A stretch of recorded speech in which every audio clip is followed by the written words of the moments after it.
The gratitude of kings is a measuring stick made of smoke. Fleet Commander Eva Rostova stood on the observation deck of the UNS Lex Talionis, watching the world of Viridian burn.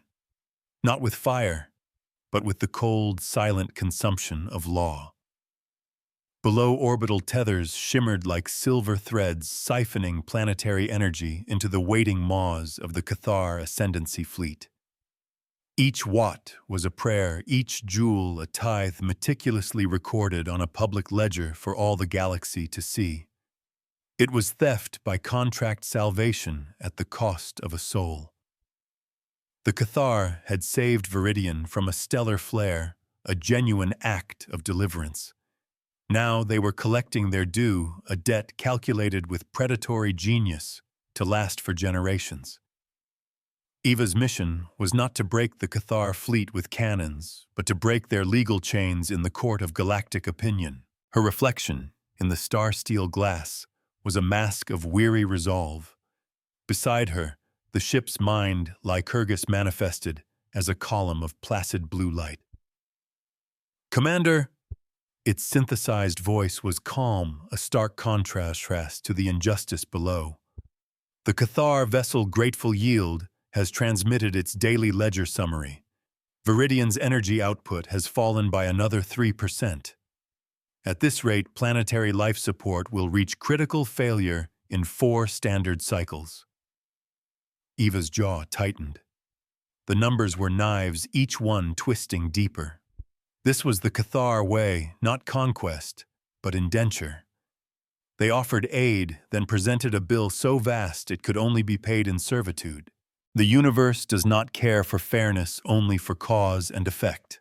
They are strangling a world in broad daylight. Rostova murmured, her knuckles white where she gripped the railing. And the conclave charters permit it. The Cathar were masters of the fine print, their legal doctrines woven into the very fabric of interstellar law. Their gratitude tithe was a masterpiece of exploitation presented as a noble act of reciprocity. They were not conquerors, they insisted, but benefactors. The Viridians had agreed to the terms. The signature of their desperate leadership was a digital ghost haunting every transaction. It was a perfect trap, and the Lex Talionis was here to spring it. A young ensign approached, his face pale. "Ma'am, a priority message from the Viridian Planetary Council.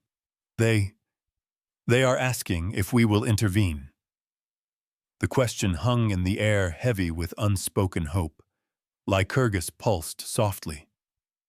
Intervention via conventional means would violate 3 conclave treaties. The Cathar would be legally justified in responding with overwhelming force. The AI's logic was flawless, a cold equation of risk and consequence. But Eva Rostova knew that some equations were meant to be broken. Her path was not through force, but through a more dangerous battlefield, the law. She would compel a public inquiry, a forum where the Cathar's methods would be laid bare for all to see. A tithe demanded is merely theft in a priest's robe. On the planet below, a field technician named Eris watched the sky with hollow eyes. His daughter Ilara coughed beside him, her small body frail in the dimming light of their home. The energy rationing was hitting the residential sectors hardest. Medical equipment flickered, and the air recyclers struggled to keep pace. "Will the sky people help us, Papa?" she whispered, her voice thin. Aris pulled her close, his heart a cold knot of fear. "They are watching," he said, hoping it was enough. He had seen the human ship arrive, a dark sliver of hope against the tapestry of stars. But hope was a currency the Cathar did not trade in. Eva turned from the window. "Lycurgus, open a channel to the Cathar flagship. Use the formal diplomatic protocols. Inform them that we have come to observe the administration of their gratitude tithe, as is our right under the Interstellar Observation Charter." Her voice was steady, betraying none of the fury that churned within her. This was the first move in a game played with precedents and principles, not plasma and warheads. She was not here to fight a war. She was here to teach a lesson.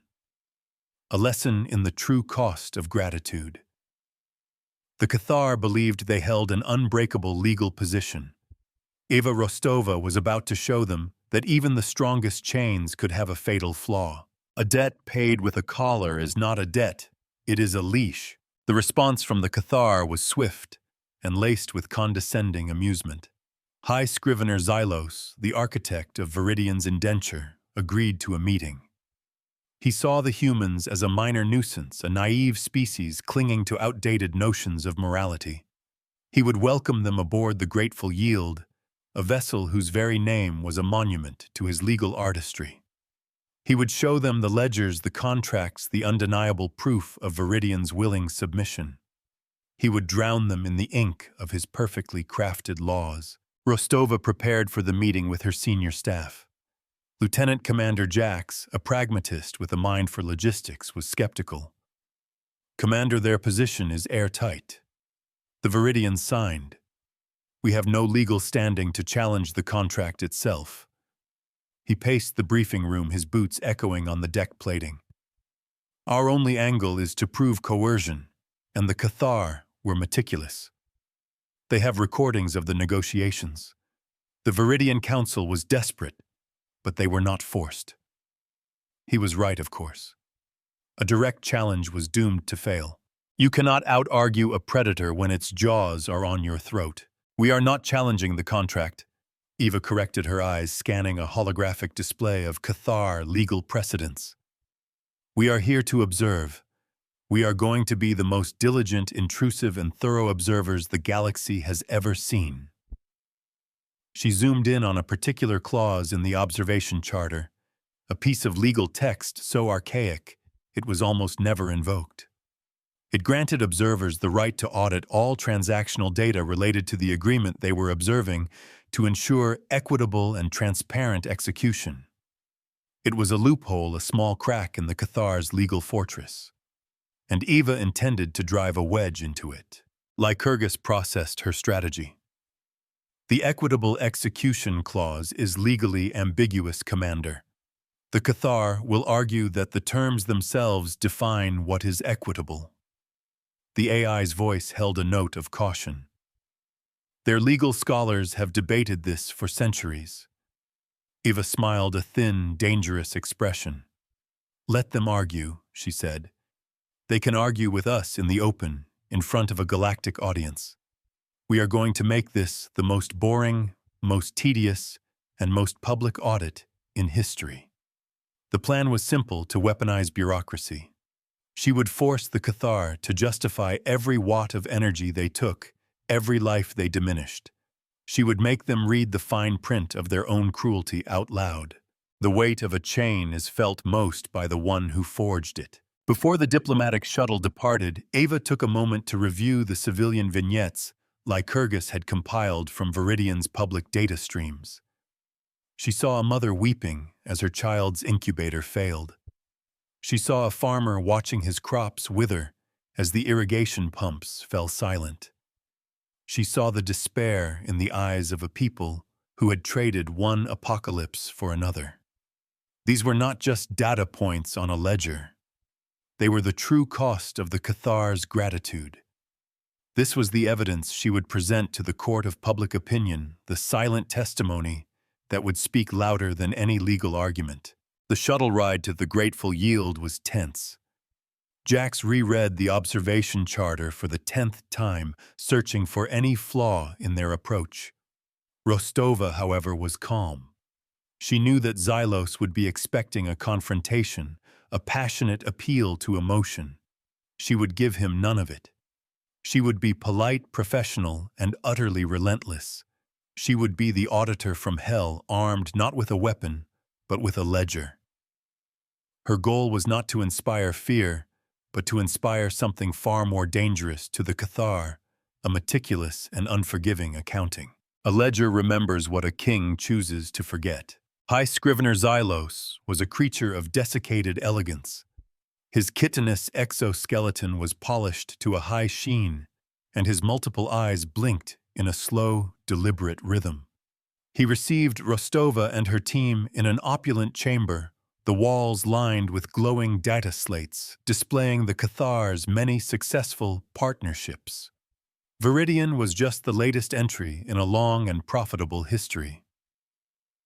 "Commander Rostova," he chirped, his voice a dry rustle of leaves. "An unexpected pleasure. We are, of course, delighted to accommodate your curiosity." The word dripped with condescension. Eva inclined her head, her expression unreadable. "High Scrivener, we are here to fulfill our duties under the Interstellar Observation Charter. We require full and immediate access to all unencrypted transactional data pertaining to the Viridian Gratitude Tithe." She kept her tone flat, devoid of emotion. It was a simple statement of fact, a demand rooted in the very laws the Cathar claimed to revere. Xylos's eye stalks twitched in annoyance. He had expected a plea for mercy, not a demand for paperwork. Justice is the universe balancing its books. "Of course," Xylos said, a thin smile playing on his mandibles. "We are proud of our transparency. Our ledgers are open for all to see." He gestured to one of the glowing walls, where a stream of data flowed detailing the precise energy transfer from Viridian. "As you can see, every transaction is accounted for. The terms are being executed exactly as agreed." He was confident, secure in the knowledge that his numbers were perfect.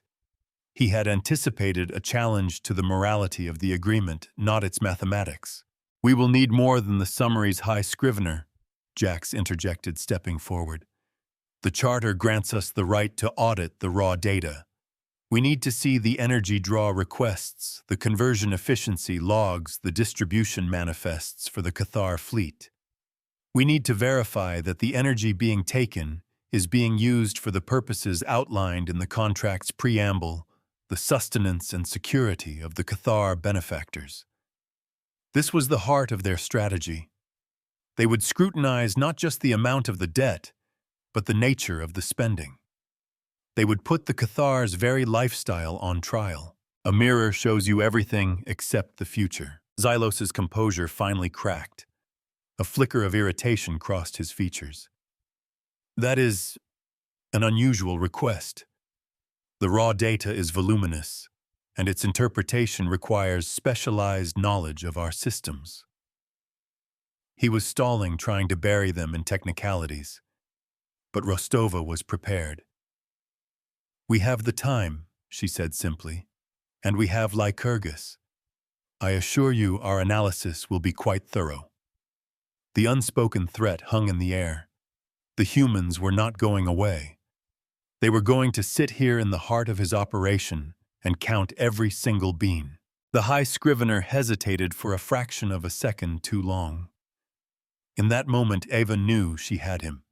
He could not refuse without violating the Charter, an act that would undermine the very legal authority he prized so highly.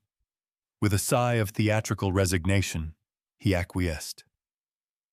"Very well, Commander. You shall have your data." He was still not truly worried. He believed his systems were impenetrable, his accounting flawless. He did not yet understand that the humans were not looking for a flaw in his numbers. They were looking for a flaw in his character. Sometimes the only way to win is to teach the board a new game. Back on the Lex Talionis, Lycurgus went to work. The sheer volume of data was staggering, a torrent of information designed to overwhelm any auditor. But an AI does not get overwhelmed. It simply processes. Lycurgus began to sift through the terabytes of raw data, cross-referencing every energy expenditure against the Cathar's stated needs. Rostova and her team watched as the AI built a new kind of ledger, one that tracked not just the energy taken, but the energy wasted. The first anomaly appeared within hours. A significant portion of Viridian's energy was being diverted to power the Cathar's ancestral simulations, vast energy-hungry virtual realities, where they relived their species' history. It was a cultural extravagance, a luxury, not a necessity. It was not sustenance. It was not security. It was recreation paid for by the slow death of a world. Jax let out a low whistle. They are using a planet's lifeblood to power a video game. The callousness was breathtaking. A single crack can bring down a mountain. Rostova felt a cold, hard anger solidify in her chest. This was the leverage she needed. Lycurgus, I want you to calculate the exact percentage of the tithe being used for non-essential purposes, and I want you to project the impact on Viridian if that energy were returned. The AI's light column glowed brighter as it complied. The calculations flowed across the main screen, a damning indictment of Cathar hypocrisy. The numbers were clear, irrefutable. The gratitude tithe was not just a payment for a service rendered. It was a license to indulge in wastefulness on a planetary scale. Down on Viridian, the air was getting thinner. Ilara's cough was worse, a constant rasping sound that tore at her father's heart. Aris had been forced to take a second job at the energy transfer station, working grueling hours just to afford the inflated price of his daughter's medication. He saw the Cathar overseers in their shimmering environmental suits, their every comfort provided for by the sweat and sorrow of his people. He saw the endless stream of power flowing up the tethers to the sky, and he felt a despair so profound it was almost a physical weight. He did not know that light years away, a human commander was counting every stolen watt. Gratitude is a gift, not a shackle. Armed with her new data, Rostova requested another meeting with Xylos. This time she made sure it was on a public channel accessible to any ship in the system. She was escalating, moving the conflict from the private chambers of the grateful yield to the open forum of public scrutiny. She was creating the conditions for her inquiry, forcing the Cathar to defend their actions not just to her but to the galaxy. Xylos, trapped by his own adherence to protocol, had no choice but to accept. The High Scrivener was waiting for her, his composure restored. He had anticipated her line of attack. "Commander, our cultural practices are not subject to your review," he began, his tone preemptively dismissive. "The agreement grants us the right to use the tendered energy as we see fit. The purpose is irrelevant." He had retreated to the letter of the law, a fortress of his own making. He believed the contract was his shield. The law is a tool, and a tool can be used to build or to break. The purpose is entirely relevant, High Scrivener. Rostova countered, her voice ringing with a newfound authority. The contract's preamble, which you authored explicitly, states that the tithe is for sustenance and security. Your ancestral simulations do not fall under either category. They are a luxury, and you are powering that luxury by draining the life from a sentient world. She let the accusation hang in the silence, a stark and unavoidable truth. Xylos's mandibles clicked in agitation. He was being drawn into a debate. He did not want to have a debate about morality and intent. You are playing with semantics, Commander. A species' morale is essential to its security. Our traditions are our strength. It was a weak argument, and he knew it. But it was all he had. He was a creature of logic and law, and he was being confronted with an opponent who was using his own tools against him. A truth spoken aloud has a power all its own. Let the people of Viridian be the judge of that. Rostova said, her gaze unwavering. Let us show them the numbers. Let us show them the exact percentage of their world's energy being used to power your historical reenactments while their children struggle to breathe. She was no longer just an observer. She was an advocate, a voice for the voiceless. She was turning the Cathar's vaunted transparency into a weapon. The transmission was being monitored by ships across the sector. A recording of the exchange was already being disseminated through the public data networks. For the first time, the Cathar's carefully constructed narrative of benevolent saviors was being challenged, not with accusations, but with their own data. The image of a dying world paying for the entertainment of its rescuers was a powerful one. The court of public opinion was now in session, and Ava Rostova was the lead prosecutor. The tide was beginning to turn.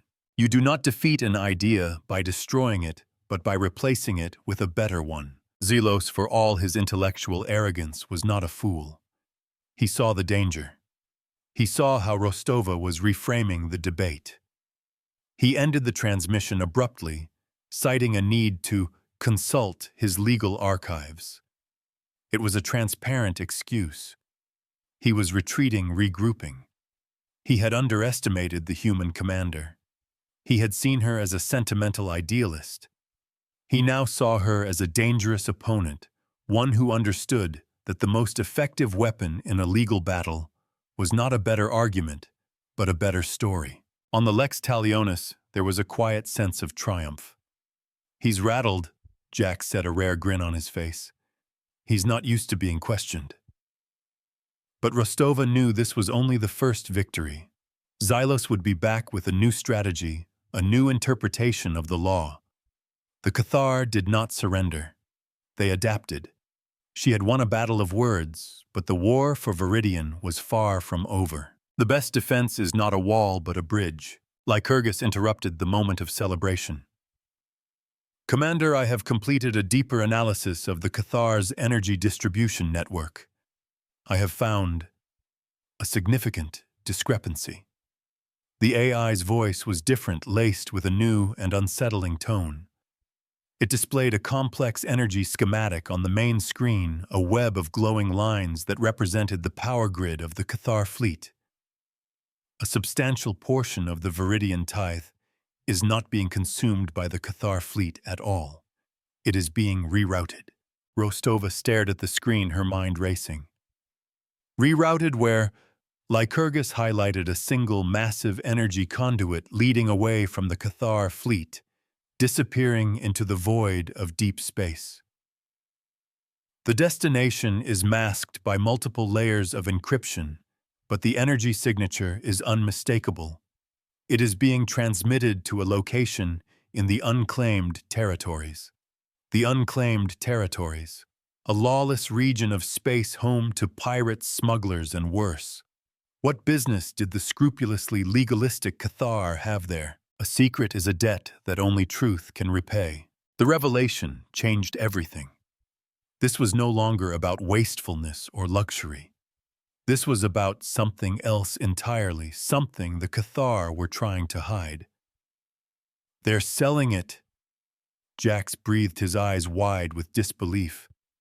"They're taking more energy than they need and selling the surplus on the black market." The sheer brazen hypocrisy was staggering. The Cathar, who wrapped themselves in the mantle of law and order, were dealing with criminals. The gratitude tithe was not just a tool of indenture. It was a criminal enterprise. This was the escalation. Rostova had been waiting for the key that could unlock the entire Cathar legal edifice, but it was also a dangerous secret. If she accused the Cathar of such a crime without irrefutable proof, they would paint her as a reckless slanderer. She needed more than a masked energy signature. She needed to know who was on the other end of that transmission. She needed a witness. The hardest chains to break are the ones we cannot see. Her thoughts turned once more to the people on the planet below. To Aris and his daughter Alara. They were the victims of this crime, the unwilling financiers of a black market energy deal. Their suffering was the fuel that powered the Cathar's secret trade. She had a choice to make. She could continue her public campaign using the Cathar's wastefulness as her primary weapon.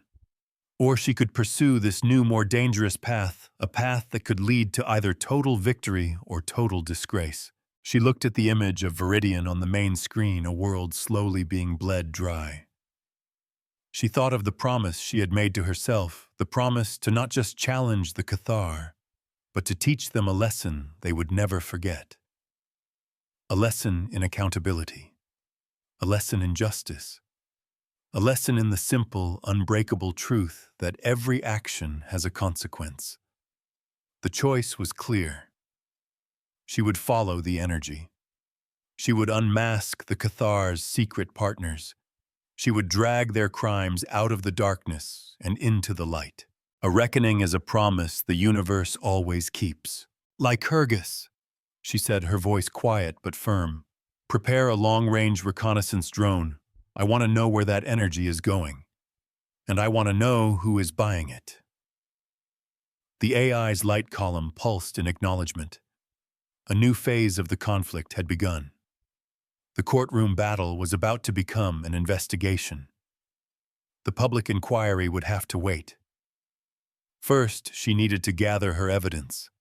She was no longer just an auditor. She was a detective, and she was on the trail of the biggest crime in the sector. On Viridian, a doctor in a failing hospital made a terrible choice.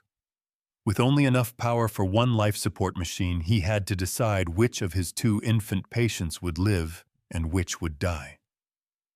He looked at their small, struggling forms, and his heart broke. He did not know that his choice was being dictated by the energy needs of a pirate fleet in a distant, lawless star system. He did not know that the fate of his patients was sealed not by medicine, but by greed. But Eva Rostova was about to change that.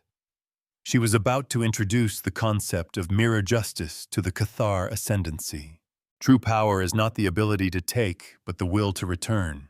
The drone was a ghost, a sliver of darkness against the black of space. It rode the edge of the Cathar's energy beam, a silent, invisible witness. The journey was long, a multi-day transit into the treacherous expanse of the unclaimed territories. On the Lex Talionis, a tense quiet settled over the crew. They were in uncharted waters now, both literally and legally. Rostova spent the time in the ship's archives, studying the history of the Cathar, searching for any precedent, any clue that could explain their behavior. She found a species obsessed with order, with structure, with the meticulous application of the law. Their descent into criminality did not make sense. It felt like a piece of the puzzle was missing. Jax was worried. Commander, if the Cathar discover the drone, they could see it as an act of espionage. They would be within their rights to treat it as a hostile act. He was the voice of caution, the anchor that kept her from drifting too far into the currents of her own righteous anger. Our mission is observation, not covert operations. He was right. But the mission had changed. The moment she saw the energy being rerouted, the nature of the conflict had shifted. This was no longer a civil dispute over the terms of a contract. It was a criminal conspiracy. Sometimes you must risk the law to uphold justice. We are still observers, Jax, she reassured him, though her own heart was pounding. We are observing the full extent of the Cathar's operations. The Charter does not specify that our observation must be limited to a specific geographical area. It was a thin justification, a legalistic argument that mirrored the very tactics the Cathar themselves employed. She was learning from her enemy using their own methods against them. It was a dangerous game, one that could cost her everything. Then the drone arrived. The images it sent back were shocking, even to a seasoned officer like Rostova. The energy beam terminated at a massive, heavily armed space station, a notorious pirate haven known as the Crucible. It was a place where laws went to die, a wretched hive of scum and villainy that the Conclave had been trying to dismantle for decades. And the Cathar were not just selling them power. The drone's sensors detected Cathar vessels docked at the station, their insignia clearly visible. They were trading, bartering, engaging in open commerce with the dregs of the galaxy. A single image can destroy an empire of lies. But it was what they were buying that truly horrified her. The drone's long-range scanners identified the cargo being loaded onto the Cathar ships: advanced weaponry, cloaking devices, illegal cybernetics. Technologies that were strictly forbidden by the same conclave treaties the Cathar so piously claimed to uphold. This was the missing piece of the puzzle. The Cathar were not just greedy. They were hypocrites of the highest order. They were using the profits from their legalistic extortion to fund an illegal arms buildup. Lycurgus analyzed the data, its light column shifting from a calm blue to a warning red. Commander, the weapon systems being acquired by the Cathar are not defensive in nature. They are offensive first-strike weapons. Their current military posture does not justify such an arsenal. The implication was clear. The Cathar were not just preparing for a potential conflict. They were planning one. Their entire legalistic empire, their carefully constructed reputation as law-abiding citizens of the galaxy, was a lie. It was a cover for a secret and terrifying ambition. The truth is a weapon that cuts both ways. Rostova now held a secret that could shatter the balance of power in the sector. She had proof of the Cathar's criminal enterprise, their treaty violations, their preparations for a war of aggression. She could release the information, now expose them to the Conclave, and watch as their empire crumbled. But that would be too easy. It would be a victory, but it would not be justice. It would not return the stolen life to Viridian. It would not teach the Cathar the lesson they so desperately needed to learn. She needed to do more than just expose them. She needed to make them pay. She needed to turn their own system against them, to use their beloved ledgers and contracts to deliver a reckoning so precise, so absolute, that they would never recover. She needed to show them the true meaning of mirror justice. She would not just defeat them in a court of law. She would bankrupt them, humiliate them, and dismantle their empire from the inside out, using nothing but their own data and their own rules. A kingdom built on a lie is a prison for the king. Lycurgus, she said, her voice resonating with a new and terrible clarity. I want you to prepare a new ledger, a mirror ledger. I want you to calculate the total value of the illegal weapons the Cathar have acquired. Then I want you to calculate the market value of the energy they have sold to the pirates at the Crucible. The AI began its work, its processing power focused on this new and audacious task. The numbers began to scroll across the screen, a symphony of criminality. Now, Rostova continued, her eyes gleaming with a cold fire. I want you to create a new entry in the Viridian Gratitude Tithe ledger, a new line item. Call it Reciprocity. I want you to debit the Cathar's account for the full value of their illegal activities, and I want you to credit that amount to the people of Viridian. Jack stared at her, his expression a mixture of awe and terror. Commander, you can't do that. You can't just unilaterally alter a legal financial document. A debt can be repaid in more than just coin. I can, she said, her voice unshakable. I am an official observer tasked with ensuring the equitable and transparent execution of this contract. I have found evidence of gross inequity. I have found a complete lack of transparency. I am not altering the contract. I am enforcing it. I am balancing the books. She was moving beyond the law into the realm of pure justice. She was about to commit the most audacious act of creative accounting in the history of the galaxy. She knew the Cathar would be apoplectic. They would accuse her of piracy, of fraud, of madness.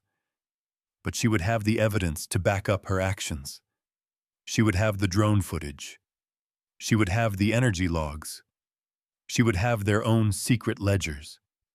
She would force them to either admit their crimes in an open court or accept her correction to their accounts.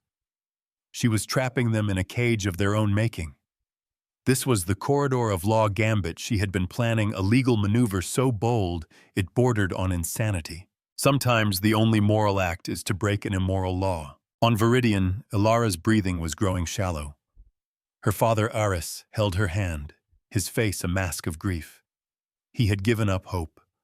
The Sky People had not come. The Cathar were too powerful. The universe was a cold and uncaring place. He did not know that light years away a human commander was about to rewrite his world's fate. He did not know that his daughter's stolen future was about to be returned with interest. He did not know that a great and terrible accounting was about to begin. Lycurgus, Rostova said, her finger hovering over the command prompt. Execute the transfer. Publish the new ledger to all public channels. And open a priority channel to High Scrivener Xylos. I think it's time he and I had another conversation. The AI complied. With a single keystroke, Eva Rostova declared war. Not a war of ships and weapons, but a war of numbers and receipts. A war where the only casualty would be injustice itself. The mirror was about to be turned upon the Cathar, and they would not like the reflection. The ink of a ledger can be as deadly as the point of a sword. High Scrivener Xylos appeared on the main view screen, his image flickering with rage. The polished chitin of his face was a dull, angry matte under the harsh light of his own bridge. His multiple eyes, usually blinking in slow, condescending rhythm, were wide and fixed. He did not speak for a full 3 seconds, the silence a crackling prelude to a storm. "You have lost your mind, human." He finally hissed, his voice a dry, grating sound like stone grinding against stone. "This is not observation. This is piracy. You have falsified a legal document of the conclave." Eva Rostova stood her ground, her posture relaxed, her expression a mask of calm professionalism. "I have not falsified anything, High Scrivener. I have corrected a manifest error." Her voice was cool, steady, a river of ice flowing against his fire. "My authority as an observer under the equitable execution clause you hold so dear is to ensure the transparent and just administration of this tithe. I have found evidence of criminal malfeasance. The tithe was being used to fund illegal arms trafficking. I have therefore adjusted the ledger to reflect the true balance of accounts. A king is only a king until his subjects start counting the receipts." Xylos seemed to swell with indignation, his mandibles clicking furiously. "You have no proof, only wild, unsubstantiated accusations." He was bluffing, trying to regain control of the narrative, but Rostova saw the fear behind the fury. He did not know the extent of her evidence. She was about to show him. "Then I invite you to join me in a public inquiry," she said, her voice dropping to a dangerously quiet level. "We can present our findings to a quorum of all ships in this system. I will show them my proof, the energy logs, the drone footage from the Crucible, the full manifest of your illegal weapons purchases. And you can show them your denial." She had him. The corridor of law gambit was complete. He was trapped between two impossible choices. If he refused the inquiry, his guilt would be assumed by every observer in the sector. If he accepted, he would have to face her evidence in the full glare of public scrutiny. His legalistic world, a world of fine print and carefully worded contracts, was collapsing around him. He had built his empire on the unshakable foundation of the law, and now a human was using that same foundation to hang him. A trap made of words is still a cage. For a moment, Rostova thought he might simply order his fleet to open fire. It would be a foolish, self-destructive act, but his pride was wounded, his authority challenged. She saw the violent impulse flicker in his eyes. But Xylos was above all else a creature of calculation. He chose the only path that offered even a sliver of hope for survival. "I will not be judged in a kangaroo court convened by a rogue human commander," he spat. "But I will answer any formal summons from the conclave." It was a desperate attempt to push the conflict into the slow, grinding gears of galactic bureaucracy. Rostova had anticipated this. "A formal summons is not necessary, High Scrivener. Your actions have created a clear and present danger to the stability of this system. Under the Emergency Arbitration Protocol, I am invoking my right as a conclave chartered commander to compel an immediate public hearing." She gestured to Lycurgus. The AI instantly transmitted the formal invocation, citing the relevant treaty articles. Checkmate. Xylos was no longer a participant in a debate. He was a defendant in a trial he could not escape. The universe has no patience for delayed justice. The High Scrivener's image vanished from the screen without another word. On the bridge of the Lex Talionis, a collective breath was released. "He's going to fight this," Jax warned, his voice grim. "Not with arguments, with something else." Rostova nodded. "I know. He's going to try to discredit us. He's going to try to make us look like the aggressors." She turned to her communications officer. "Ensign, broadcast the full data packet from the drone to the Viridian Planetary Council. Let them see where their energy has been going. Let them see the truth." Down on Viridian, the data arrived like a tidal wave. In the darkened halls of the Planetary Council, in the flickering light of homes and hospitals, the people of Viridian finally saw the full extent of the Cathar's betrayal. They saw the pirate station, the illegal weapons, the callous redirection of their world's lifeblood. Despair turned to anger, a slow-burning fire that spread across the planet. Aris saw the images on a public news screen, his heart pounding in his chest. He looked at his daughter Elara, her life hanging by a thread, and for the first time in months, he felt not fear but a spark of righteous fury. He was not just a victim. He was a witness. A shared truth is the forge of a rebellion. The public inquiry began not in a courtroom, but on the open channels of the Galactic network. The Lex Talionis became the prosecution, the Cathar flagship, the defense, and every ship station and colony in the sector became the jury. Rostova opened the proceedings herself, her image broadcast to millions. She did not begin with accusations. She began with the numbers. She presented the original gratitude tithe agreement, the one the Viridians had signed in desperation. She showed the energy transfer logs, the slow, steady drain of life from the planet. Then, with the calm precision of a surgeon, she began to cut away the Cathar's lies. She presented Lycurgus's analysis of their energy waste the profligate spending on ancestral simulations. This was the first wound, a blow to their image as Spartan and efficient administrators. Xylos responded with his prepared arguments, his voice a drone of legalistic justifications. He spoke of cultural imperatives, of the importance of morale. He tried to bury the audience in a mountain of irrelevant precedents. A lie cannot survive in the light of a better story. But Rostova did not let him control the narrative. She moved on to the second and far more damning piece of evidence, the secret energy sales. She played the drone footage from the Crucible. The images were stark, undeniable. Cathar ships docked at a pirate haven. Cathar officers bartering with known criminals. The jury of public opinion watched in stunned silence. The Cathar ascendancy, the self-proclaimed guardians of order and law, were in bed with the very forces they claimed to despise. Xylos was prepared for this. His response was a masterpiece of misdirection. "These are deep-cover intelligence operations." He claimed, his voice smooth and practiced.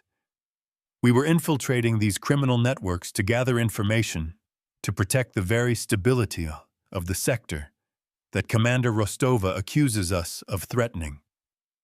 It was a plausible lie, a story that might have held, had Rostova not possessed the final irrefutable piece of the puzzle. Sometimes the only thing more damning than a crime is the excuse. "An interesting claim, High Scrivener," Rostova said, her voice laced with iron.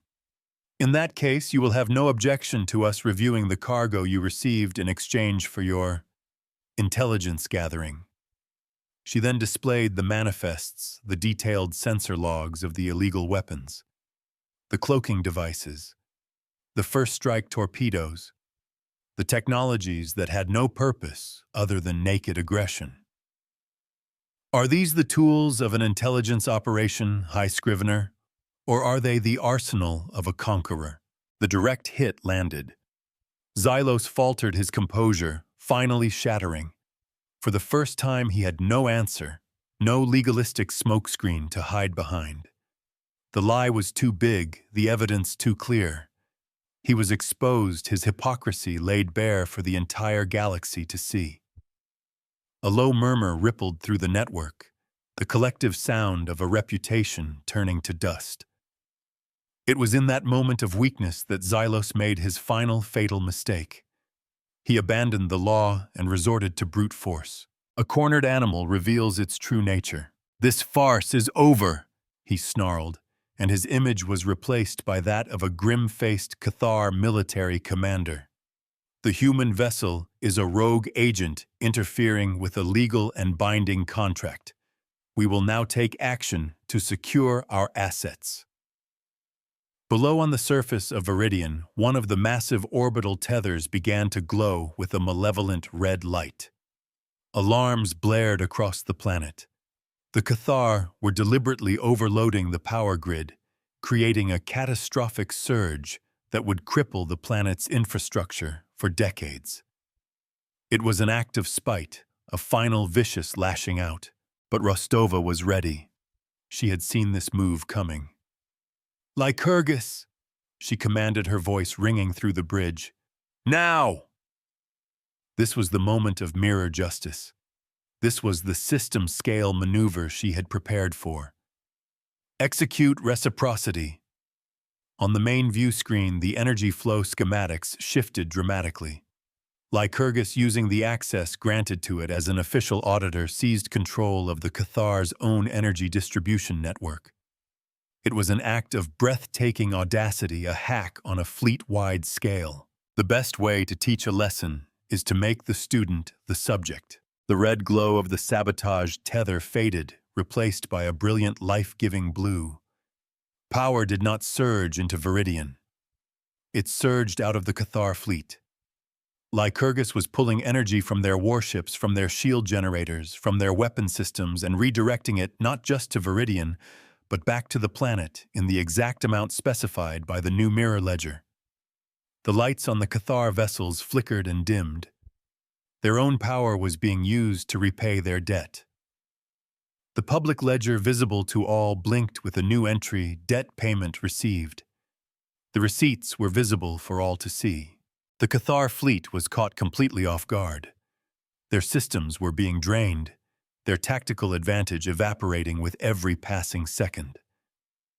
The military commander's face reappeared on the screen, his expression a mixture of disbelief and fury. He gave the order to fire to destroy the insolent human ship, but his weapons officers reported the impossible. Their energy reserves were too low. Their targeting systems were failing. They had been declawed, defanged by an accountant. This fleet, this human saint ship, it teaches by numbers and remembers by ledgers, never by collars. A weapon is useless if you cannot pay the power bill. A tense standoff ensued. The Cathar fleet, impotent and enraged, could only watch as their own energy was siphoned away to heal the world they had been slowly murdering. The Lex Talionis did not fire a single shot. It simply stood its ground, a silent, immovable testament to the power of a balanced equation. The public inquiry had become a live demonstration. The jury had not just heard the evidence. They had witnessed the sentence being carried out. On Viridian, the lights came back on. In the hospital, the doctor who had been forced to choose between two infants saw both of their life support machines hum back to life. In his home, Aris watched as the medical monitor beside his daughter's bed stabilized its soft green light, a beacon of hope. Ilara's coughing subsided, her breathing growing deeper, more regular. A tear rolled down Aris's cheek, a tear not of sorrow, but of a profound and overwhelming relief. He did not fully understand what had happened in the sky above, but he understood this: a debt had been paid. There is no force in the universe more powerful than a debt being repaid. The verdict of the galactic community was swift and unanimous. The Cathar ascendancy was censured. Their trading privileges were suspended. High Scrivener Zelos was recalled in disgrace to face charges of treaty violation and crimes against a sentient species. The gratitude tithe as a legal doctrine was abolished, its predatory nature finally exposed. A new precedent was locked into the Conclave's public ledgers: the Rostova Doctrine, affirming the right of observers to conduct reciprocity audits in any case of suspected contractual exploitation. The institutional consequence was durable, visible, and enforceable. The win was not without its costs. The Lex Talionis had suffered minor damage from the energy feedback loop. Lycurgus had created a few fried circuits and a stressed hull. A greater cost was the diplomatic fallout. Rostova's methods, while effective, had been radical. She would face months of hearings and reviews, her every decision scrutinized by conclave bureaucrats. The victory had been earned paid for with political capital and a calculated risk that had almost started a war. But as she stood on her bridge watching the chastened Cathar fleet prepare for their ignominious withdrawal, she knew it had been worth it. The final Cathar vessel warped out of the system, leaving behind only the shimmering orbital tethers, now silent and inert. Rostova ordered them dismantled their metal to be repurposed by the people of Viridian. She had not come to conquer. She had come to liberate. She had not come to destroy. She had come to teach. And the lesson had been learned. As the last of the salvage crews reported back, she looked at the main view screen where the public ledger entry for Viridian now glowed with a single beautiful word, solvent. The mirror arrays that Lycurgus had used to hack the Cathar network slowly cooled their surfaces, dimming from incandescent silver to a placid, reflective gray. "Justice is not a gift," she murmured to the quiet bridge. "It's a debt. It is the acknowledgement that all actions have a consequence, that all ledgers must eventually be balanced. We came here not to be heroes, but to be auditors. We came to remind the galaxy of a simple, forgotten truth, that the gratitude of a people is a treasure to be earned, not a resource to be extracted. And any king who forgets that will find his crown is made of paper and his throne is made of sand. A reckoning is nothing more than the universe sending a receipt.